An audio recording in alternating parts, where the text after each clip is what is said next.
Hi, I'm James Osborne, representing the International Door Association and GarageDoorCare.com. We're talking today a little bit about what you can do on a monthly basis when it comes to your garage door inspection. Some things you should be aware of as we start is there are some high tension areas. So when you're doing this inspection, you should make sure that you don't have your children or your pets nearby. The first part of the visual inspection is extremely important. In this area above the garage door are the springs and the bracket.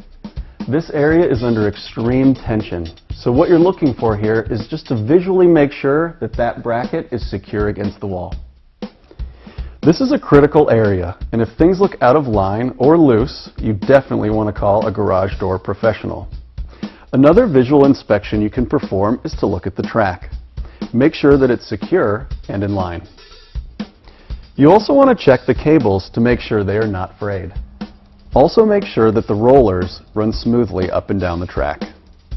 Another form of general maintenance that you can perform yourself a couple times a year is going to be the lubrication of your garage door. There are three areas to focus to here.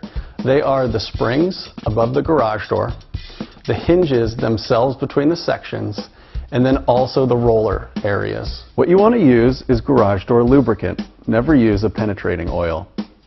Another general inspection that any homeowner can perform is going to be the door balance test. To perform this test, first make sure that the door is in the closed position.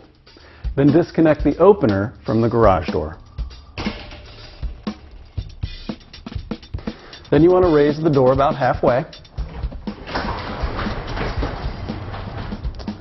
So what you're looking for here is going to be that the door is not rising or falling on its own.